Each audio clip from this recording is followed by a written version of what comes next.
So now, as we struggle to live a human life, we always try to be reflective, reflexive,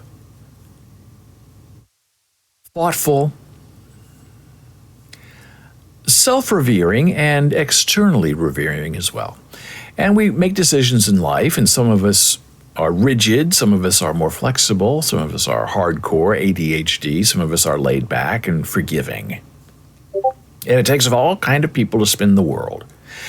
But all of us, every once in a while, just need to stop, take a look at decisions that were made, things that happened. Were they the right thing that happened at the right time? Wrong thing that happened at the right time? Wrong thing that happened at the wrong time? It can all be very mysterious. But you want to make sure you're on the right track. Are the right decisions being made? Are the proper connections being honored? Are we closing our circles? As the great Howard Stein shared with me and told me at the end of his life, that we create circles throughout our life, and as he was dying every day a little bit more, he wanted to make contact with all the people that he knew and loved and close the circle. So I have always had this idea, and it was a long-fought idea, and I have believed it for most of my life until, I was sort of corrected over the weekend, wondering about what could be better. And I was asked a question a week or two ago that got this whole thing kind of started. And the idea is, what is a friendship? Now, I have usually, I don't want to say always, I've usually been of the belief that, if I know you, if we've exchanged, more than just a hey on the street, we've had a conversation, you're my friend. And I told a story a long time ago of a person that I knew back in Lincoln who, made this big dramatic speech to me. He was an actor, and at the end he said, "And by the way, I would like to be your friend." And I kind of looked at him because we had worked together on some things, and we didn't really ever get along, but we were friendly. And I thought, that because we'd worked on 2 or 3 shows together, some things I was doing, he was helping me, and some things he was doing, and I was helping him, and vice versa, as they say. So I thought we'd always been friends. So I was like, whoa, we're not friends? And he was like making a formal request to be friends. I got the feeling we were going to sign a contract or something. It was very awkward and very weird. And I really was sort of, young and in high school and didn't know what to say. Oh, yeah, we'll be friends. It was almost like he was proposing marriage and getting down on his knee and saying, "I would like to be your friend." I didn't have an answer. He, I guess, felt a little bit insulted that he thought I didn't want to be his friend. And I tried to say, I thought we'd always been friends. And in his mind, we were not friends. I guess because we hadn't had the conversation. The give and take, the offer, the acceptance, the contract was never made. You're officially my friend. So after that, we were friendly, saw each other once in a while working on a show. And then he moved to California and I stayed behind because I was finishing university. And then we've never really been in touch since, which maybe proves that we were not friends. I don't know. But we do have to decide and define what friendship means for us. And it can mean, I've learned, different things for different people. Some people have very strict rules about friendship, which is what I'm trying to avoid. I'm saying, if I know you, you're my friend.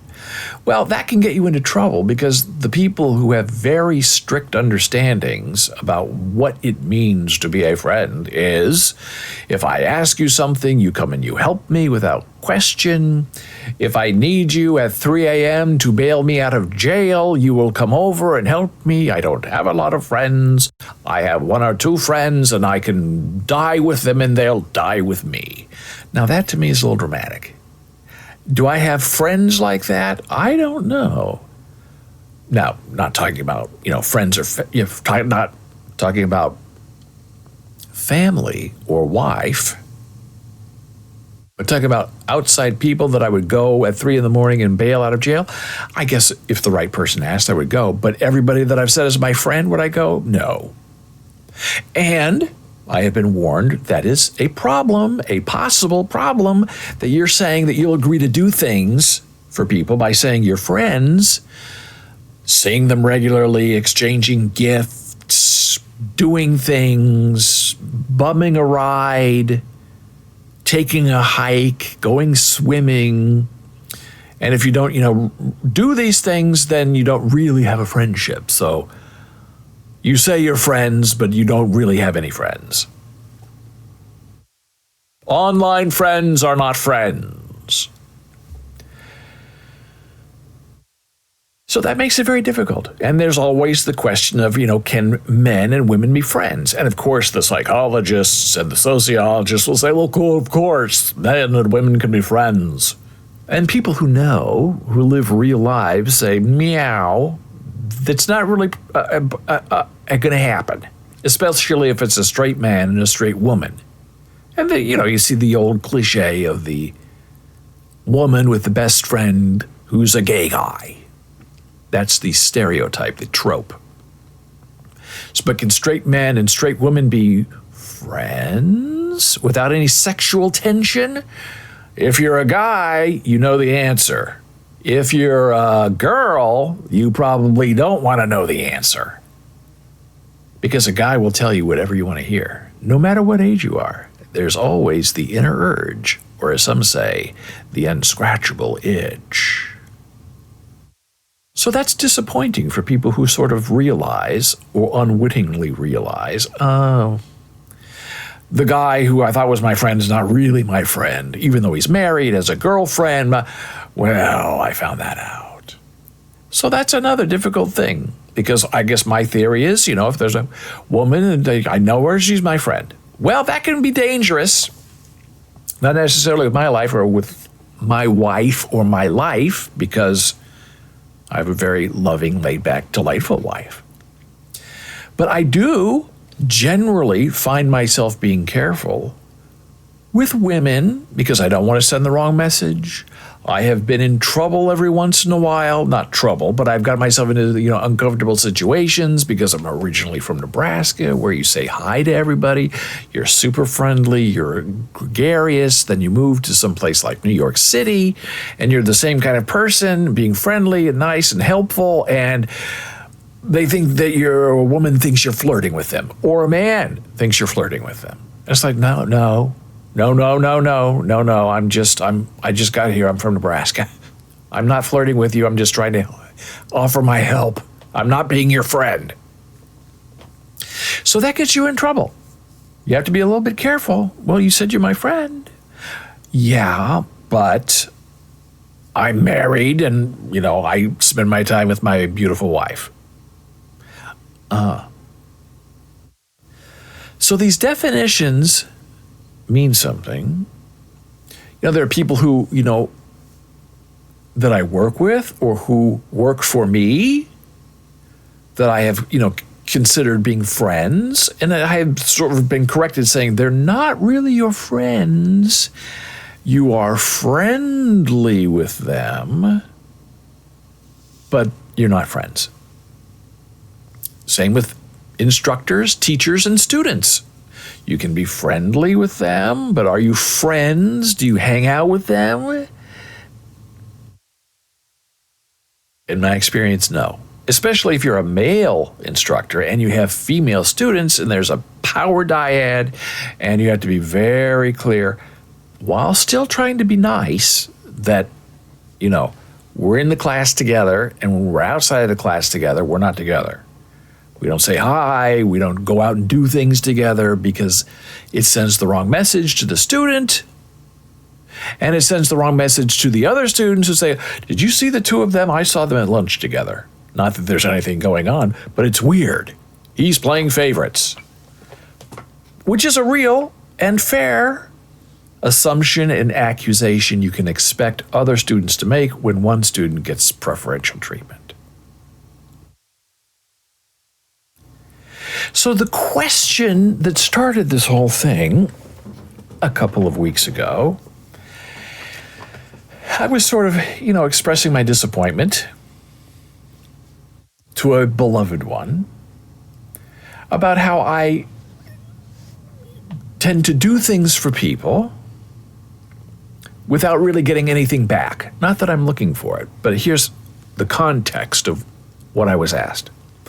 I was asked, why do you do things for people because you call them your friend, and then they never do anything back for you, and then you get frustrated by this lack of reciprocity?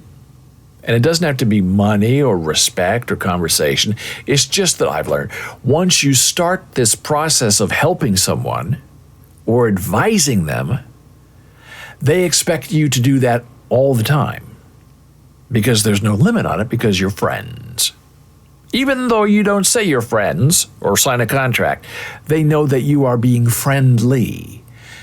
So I was asked, why do you get into this situation where you're doing all of this and you're getting nothing of sustenance, soul fulfilling back from them, and then you get frustrated because they keep taking from you without giving you anything, and then you end up kind of having to say, well, thanks, but I'm done with you. So you can get your life back, and then they end up being mad because they get cut off from your friendship, whatever. And you've put yourself in this situation. And you have caused this all yourself by you being Nebraska friendly and thinking that everyone's your friend just because you know them. Yikes. That's painful. So that's something you think about every once in a while. What is it? Why do I get into situations where I help people technically or personally, or I give them advice or direct them to something and they eat up the information and they use it to their advantage? And it's not that I ever ask them for anything because they don't have anything that I really need or that I want. Because I'm usually the person who has the knowledge, the ability to do it. And they don't. They don't offer to pay. I don't ask them for money. I don't ask them for anything in return. They just take and take and take and take and take and take and take until you get fed up, and then, people get mad because you cut them off. So as I think about this, I am an old person, relatively speaking, and when you start on the internet, on particularly like Usenet CompuServe, nobody knew anything about anything. And we all lived in different places. And we all were using dial-up on a modem to log in to, let's say, CompuServe. And it was all text-based, and you paid per minute. And nobody really understood how to do anything, how to master anything. And so, you'd have to ask people, and you didn't have a phone number. You didn't know their real name. You knew their user number, unless they told you. You didn't call them. They weren't your neighbor. You wouldn't see them in school the next day. So you'd say, as briefly as possible, because you were paying per minute, I don't know how to do this. How do I do this? How do I send you a message? How do I play this text game? And they would take time and reply back to you and help you. And then they would be lost or want to play a game or want information. They would ask you, and you would respond back as fast as you could to save your money and save their money. And so everybody helped each other. We were all sort of in this together by necessity. And if you were not in this together, then you died alone. And this is back in the early 1980s. When we were doing this. And you didn't know how old someone was, you didn't know what they looked like, you didn't know if they were male or female. As the old cartoon goes, you don't know on the internet that you're talking to a dog And it was wonderful. And it was the pioneer spirit, and everybody was helping each other. And you weren't trying to get anything back. You didn't take anything from anybody. It was all equally given and taken. Virtual friendships were born. Virtual friendliness was born, if that is more appropriate. And I have always sort of lived that life, where some people are about money and only money, or power and only power, and I try to be, a little neutral about it. Started magazines. I didn't charge anybody for the content. They scrape it for free and make money. I invited writers to come in and write with me, not for me. I would edit their work. They were new. They got published. The deal was, hey, I'll publish you and I'll pay for the publication and the server space, which used to be very expensive, and we'll just keep your work online in perpetuity for as long as possible. And then, you've been publishing them for 25 years and, technology becomes easier and simpler. And then these people who you helped turn around and scrape their own content from your website and put it on their website. And they say, hey, it's my article. And you say back, hey, that wasn't the deal 25 years ago. You were new, young, desperate. You wanted to be published. I published you, I edited you, we worked together as a team, and the deal was, I pay, you submit, that's the deal. And they don't care. They're old, they're experienced, and they probably think in the back of their mind, well, we were never friends. Who are you? What's wrong with you? So, those are the reasons why I have reconsidered this idea, which I guess was sort of a utopia of my own mind, that everybody I meet, if I know you, we're friends. It becomes unsustainable. So now when people ask for help, want my direction, my advice, my limited wisdom, I'm not going to be as free giving it away. And there are people who try to take advantage of you, who know you know something. You can write, you can edit, you know sign language, you have experience in theater, tell me this, tell me that, and I'm going to take what you tell me and use it up for myself, and you get nothing. You'll be my mentor. Well, yeah, everybody pays if they want a mentor. You don't get being someone's mentor for free. You pay in some way. There's always a cost involved, and people don't want to talk about that. So I'm reformatting all of my friendships, and I guess I'm dissolving them all. You are no longer my friend until, I guess, we meet again, and we have a conversation, and we talk about what the terms should be of our friendship, what the contract should say, what the offer and the acceptance should be, and how we're going to evaluate this on an ongoing basis.